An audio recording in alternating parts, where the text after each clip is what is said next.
And good morning.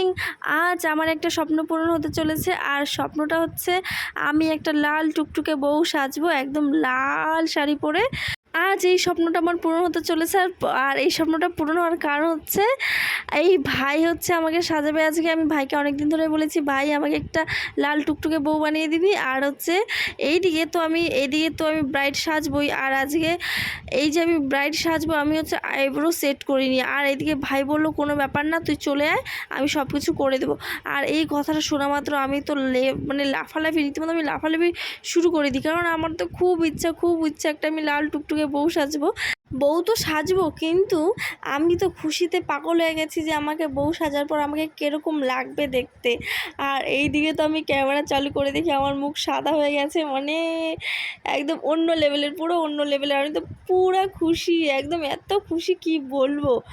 আর মেকআপটা যা দারুণ লাগছিল সামনে থেকে, ক্যামেরাতে একটু বেশি লাগছে, কিন্তু সামনে থেকে অনেক দারুণ লাগছিল। Almost done. এই হচ্ছে আমি পুরো লাল টুকটুকে একটা বউ সেজে নিয়েছি। কীরকম লাগছে আমাকে অবশ্যই কমেন্ট করে জানাবেন কিন্তু।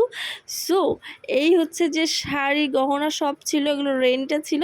আপনারা যদি রেন্টে নিতে চান তাহলে অবশ্যই নিতে পারেন। আর এই ভাইয়ের যে আমাকে যে সাজিয়েছে তার সাথে যদি যোগাযোগ করতে চান, এই স্ক্রিনে নাম্বার দেওয়া আছে, তো ওর সাথে যোগাযোগ করে নেবেন। অনেক সুন্দর সাজায়, আর অনেক সুন্দর ভাইটা, অনেক ভালোভাবে সাজায়। সো এখন আমার হচ্ছে কয়েকটা ফটোশ্যুট হচ্ছে। সো আমাকে হচ্ছে পোজ দেখিয়ে দিচ্ছিলো ওই দাদা ভাইটা, আর আমি ফটোশ্যুট করেছি। সো ভিডিওটা কেরম লাগলো অবশ্যই জানাবেন, আর একটা লাইক কমেন্ট দিবেন, একটা শেয়ার করে দিবেন। চলুন, টাটা, বাই বাই। আর এই ফটোগুলো দেখুন, শ্যুটের ফটোগুলো কিরকম হয়েছে। ফাইনালি বিয়েটা করে নিলাম একটু গাইস। শ্যাডো লাগায় দেই রেড কালারের, তাহলে তো একদম সেদিনকেই সেদিন লাগাইছিলাম আমি যে। ফাইনালি গাইস বিয়েটা করেই নিলাম। তো আমাকে কিরকম লাগছে জানিও, বড় হচ্ছে নাই।